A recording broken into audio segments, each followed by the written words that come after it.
बेंगलुरु में एक तनाज़ा खड़ा हो गया है जब कर्नाटक कॉमन एंट्रेंस टेस्ट देने वाले उम्मीदवारों को इम्तिहान हॉल में दाखिले से पहले मुकद्दस धागा जानीवारा उतारने के लिए कहा गया। ये वाकया 23 अप्रैल को कृपानिथी प्री यूनिवर्सिटी कॉलेज में फिजिक्स के पेपर के दौरान हुआ। बाद में मुतासिरा तौलिब इल्म ने 24 अप्रैल को मड़ीवाला पुलिस स्टेशन में शिकायत दर्ज कराई। तौलिब इल्म ने बताया कि चेकिंग के दौरान इसे अपना जानीवारा उतारने की हिदायत दी गई, जिस पर इसने अमल किया और इम्तिहान दिया, लेकिन इसने कहा कि इसके मजहबी जज्बात मजरूह हुए हैं। पुलिस ने इस मामले में केस दर्ज कर लिया है।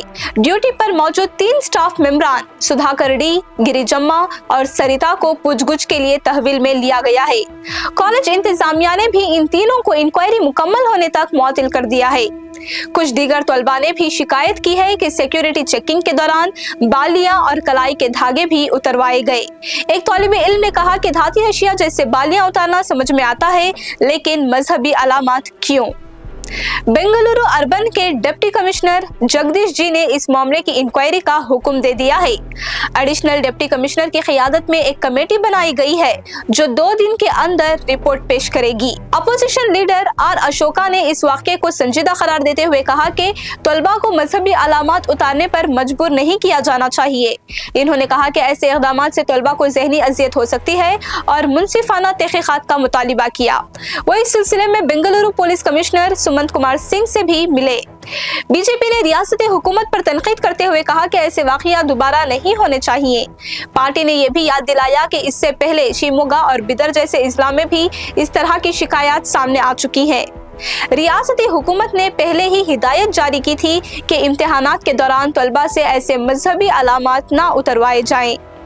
कर्नाटक कॉमन एंट्रेंस टेस्ट रियासत भर में प्रोफेशनल कोर्सेस में दाखिलों के लिए मुनअक़िद किया जाता है। टीटी एग्जाम ಅಲ್ಲಿ ಅನಾಗರಿಕವಾಗಿ ಮಾನವೀಯತೆಯನ್ನು ಬಿಟ್ಟು ದೌರ್ಜನ್ಯದಿಂದ ಜನಿವಾರವನ್ನು ತೆಗೆಸಿರುವಂಥ ಘಟನೆ ಇಡೀ ಕರ್ನಾಟಕವನ್ನು ಮನಕಲುಕುವಂಥ ವಿಚಾರ.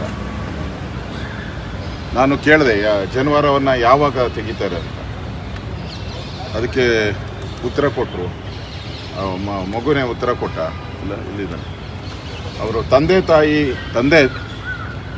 ತಾಯಿ ತೀರೋದಾಗ ಜನಿವಾರ ತೆಗಿತಾರೆ. ತಂದೆ ತಾಯಿ ತೀರೋದಾಗ ಜನಿವಾರ ತೆಗೆಯುವಂಥದ್ದು ಪದ್ಧತಿ. ನೀವು ಎಕ್ಸಾಮ್ಗೆ ಹೋಗೋವಾಗ ನೀವು ಈ ಥರ ತೆಗೆದ್ರೆ ಅವನ ಮಾನಸಿಕ ಸ್ಥಿತಿ ಏನಾಗುತ್ತೆ?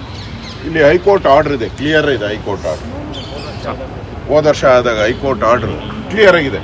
ಈ ಥರ ಯಾವುದೇ ರೀತಿ ಜನಿವಾರ ಇದನ್ನು ಜವನಾರ, ಶಿವದಾರ, ಉಡದಾರ ಯಾವುದನ್ನು ತೆಗೆಸಬಾರ್ದು ಅಂತ ಹೈಕೋರ್ಟ್ ಆರ್ಡರ್ ಸ್ಪಷ್ಟ ಆದೇಶ ಮಾಡಿದೆ ಕಳೆದ ಬಾರಿ ಘಟನೆ ಆದಾಗ.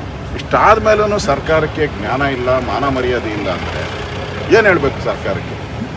ಕ್ರಮ ತೆಗೆದುಕೊಳ್ತೀನಿ, ನೋಡ್ತೀನಿ ಅಂತ ಹೇಳಿದ್ರೆ ಏನು ಅರ್ಥ ಇದೆ ಅದಕ್ಕೆ? ನಾವು ಪೊಲೀಸ್ ಕಮಿಷನರ್ ಅವ್ರಿಗೆ ಕ್ಲಿಯರ್ ಆಗಿ ಹೇಳಿದ್ರಿ, ಇನ್ನು ಮುಂದೆ ಈ ರಾಜ್ಯದಲ್ಲಿ ಈ ಥರದ ಘಟನೆ ಆಗಬಾರ್ದು. ಕೋರ್ಟ್ ಆದೇಶ ಇದ್ರೂ ಕೂಡ ಅದನ್ನು ವೈಲೇಟ್ ಮಾಡ್ತಾರೆ. ಎಷ್ಟು ದೌರ್ಜನ್ಯ ಮಾಡಿದ್ದಾರೆ ಅನ್ನೋದಕ್ಕೆ ಇದು ಸ್ಪಷ್ಟವಾದಂಥ ಸಾಕ್ಷಿ. ಇದು ಸರ್ಕಾರದ ಕುಮ್ಮಕ್ಕಿಲ್ಲ ಅಂದರೆ ಈ ಥರ ಘಟನೆ ನಡೆಯೋಕ್ಕಾಗಲ್ಲ. ಸರ್ಕಾರದ ಕುಮ್ಮಕ್ಕಿದೆ. ನಾವೇನೇ ಮಾಡಿದ್ರು ನಮ್ಮ ಈ ಸರ್ಕಾರ ನಮ್ಮನ್ನು ಕಾಪಾಡ್ತದೆ. ಯಾಕೆಂದರೆ ಸಿದ್ದರಾಮಯ್ಯನಿಗೆ ನಾಮ ಕಂಡ್ರೆ, ಬಟ್ ಕಂಡ್ರೆ, ತಾಲಿ ಕಂಡ್ರೆ ಆಗಲ್ಲ ಅವ್ರಿಗೆ. ಅವ್ರಿಗೊಂಥರ ಎಣ್ಣೆ ಸಿಗೋಕಾಯಿ ಇದ್ದಂಗೆ. ಅದಕ್ಕೆ ಅವ್ರಿಗೆಲ್ಲ ಒಂಥರ ಶೆಲ್ಟ್ರ್ ಇದ್ದಂಗೆ. ಬೇರೆಯವ್ರನ್ನೆಲ್ಲ ಹಿಂಗೆ ಆಳಿಸ್ತಾರೆ. ಅದು ಅವ್ರಿಗೆ ಖುಷಿ ಆಗೋವಂಥ ಸಂಗತಿ. ಆದರೆ ಕಾನೂನು ಹಂಗಿಲ್ಲ. ಹೈಕೋರ್ಟ್ ಆರ್ಡರ್ ಕ್ಲಿಯರ್ ಆಗಿದೆ. ನಾನು ಕಮಿಷನರ್ ಅವ್ರಿಗೆ ಹೇಳಿದ್ದೀನಿ. ನಾನು ಡಿ ಸಿಗೂ ಮಾತಾಡಿದೆ. ಈಗ ಡಿ ಸಿಗೂ ಏನು ಮಾಡ್ತಾ ಇದ್ದೀರಂತ ಡಿ ಸಿಗೂ ಪ್ರಶ್ನೆ ಮಾಡಿದ್ದೀನಿ. ಡಿ ಸಿನೂ ಇಮಿಡಿಯೇಟಾಗಿ ರಿಪೋರ್ಟ್ ಕೊಡ್ತೀನಿ ಸರ್, ಈಗ ಅರೆಸ್ಟ್ ಮಾಡಿದ್ದಾರೆ ಅಂತ ಹೇಳಿದ್ದಾರೆ. ಅವ್ರನ್ನೆಲ್ಲರೂ ಅರೆಸ್ಟ್ ಮಾಡಿರೋ ಫೋಟೋನ ತೋರಿಸ್ತಾರೆ ನನಗೆ. ಈಗ ಅರೆಸ್ಟ್ ಮಾಡಿದ್ದಾರೆ. ನಾನು ಇದರಿಂದ ಯಾರಿದ್ದಾರೆ ಅವ್ರಿಗೆ ಈ ಥರ ಎಲ್ಲ ಕಿರುಕುಳ ಕೊಡಿ ಅಂತ, ಯಾರ್ಯಾರು ಜನಿವಾರ ಹಾಕಿದಾರೋ ಅವ್ರಿಗೆಲ್ಲ ಕಿರುಕುಳ ಕೊಡಿ ಅಂತ ಹೇಳ್ದಾನೆ ಅವನು. ಅವರು ಇಂಪಾರ್ಟೆಂಟ್, ಅವ್ರ ಮೇಲೂ ಕ್ರಮ ಆಗಬೇಕು ಅಂತ ಹೇಳಿದ್ದೀನಿ. ಇಷ್ಟನ್ನು ಕೂಡ ಈಗ ಮಾತಾಡಿದ್ದೀನಿ.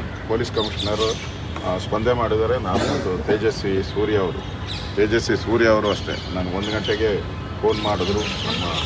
ನನ್ನ ಪದ್ಮನಾಭ ನಗರ ಕಾನ್ಸ್ಟಿಟ್ಯೂನ್ಸಿಯ ತಾಯಿಯವರು, ಹುಡುಗರು ನಮ್ಮ ಪದ್ಮನಾಭ ನಗರದವರು, ಇವರು ರಾಜಾಜಿನಗರದವರು, ಇನ್ನೊಬ್ಬರು ಜಯನಗರದವರು ಎಲ್ಲ ನಾನು ಸುತ್ತಮುತ್ತ ಇರ್ತಕ್ಕಂಥ ನನ್ನ ಹಳೆ ಉತ್ತರಳ್ಳಿ ಕ್ಷೇತ್ರದವರೇ ಎಲ್ಲರೂ ಕೂಡ. ಈ 3 ಜನನೂ ಹಳೆ ಉತ್ತರಳ್ಳಿಯ ಭಾಗಕ್ಕೆ ಬಂದವರು. ಅದಕ್ಕೆ ನೋವಾದರೆ ನಾನು ಯಾವುದೇ ಕಾರಣಕ್ಕೂ ಕ್ಷಮಿಸಲ್ಲ. ಸರ್ಕಾರ ಕ್ರಮ ತೆಗೆದುಕೊಳ್ಬೇಕು. ಇಲ್ಲ ಅಂದರೆ ಬೀದಿಗಿಳಿದು ಇನ್ನಷ್ಟು ದಾಂಧಲೆಗಳಾಗೋಕ್ಕೆ ಸರ್ಕಾರ ಅವಕಾಶ ಕೊಡಬಾರ್ದು. ಇದು ಬದುಕು ಸಾವಿನ ಪ್ರಶ್ನೆ.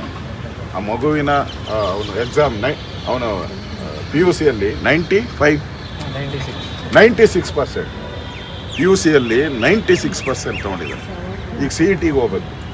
ಈಗ ಅವ್ರು ಹೇಳ್ತಾ ಇದ್ದಾನೆ, ನಾನು ಎಕ್ಸಾಮ್ ಬರೆಯೋಕ್ಕೆ ಆಗಲಿಲ್ಲ ನನ್ನ ಕೈಲಿ. ನಮ್ಮ ತಂದೆ ತಾಯಿ ತೀರೋದಾಗ ನಾವು ಈ ಥರ ತೆಗಿಬೇಕು ಅಂತ ಇದ್ದಾಗ ನನ್ನ ಕಣ್ಮುಂದೆನೇ ಈ ಥರ ಬಲಾತ್ಕಾರವಾಗಿ ನಾನು ತೆಗೆಸ್ತಾರಲ್ಲ, ನಾನು ಬರೆಯೋಕ್ಕೆ ಆಗಲಿಲ್ಲ ಅಂತ ಮಾತಾಡಿ. ಇದಕ್ಕೆ ಯಾರು ಕಟ್ಕೊಡ್ತೀರಾ? ಬೆಲೆನ ಕಟ್ಕೊಡ್ತೀರಾ ನೀವು? ಸರ್, ಈಗ ಅರೆಸ್ಟ್ ಮಾಡಿದ್ದೀವಿ ಅಂತ ಹೇಳಿದ್ದಾರೆ. ರೀಸನ್ ಏನು ಅಂತ ಏನಾದ್ರು ಇನ್ವೆಸ್ಟಿಗೇಷನ್ ಗೊತ್ತಾಗಿದ್ರ ಬಗ್ಗೆ ಏನಾದ್ರು ಹೇಳೋಲ್ಲ? ಉದ್ದೇಶಪೂರ್ವಕವಾಗಿ ಮಾಡಿದಾರಾ, ಗೊತ್ತಿಲ್ಲದೆ ಮಾಡಿದಾರಾ? ಇಲ್ಲ, ಇದೆಲ್ಲ ನೋಡಿ, ಈಗಾಗಲೇ 2 ಘಟನೆ ನಡೆದಿದೆ. ಆಗಲೇ ಇದೆಲ್ಲ ಕೂಡ ಜನಗಳಿಗೂ ಗೊತ್ತಿದೆ, ಎಲ್ಲರಿಗೂ ಗೊತ್ತಿದೆ. ಆದರೆ ಬೇಕು ಅಂತ ಇಂಟೆನ್ಷನಲ್ಲಿ ಮಾಡಿರೋದು ಸ್ಪಷ್ಟ ಆಗಿದೆ. ಒಬ್ಬರಿಗೆ ಮಾಡಿದರೆ ಏನೋ ವೈಯಕ್ತಿಕ ದ್ವೇಷ ಅಂತ ಹೇಳ್ಬೋದು.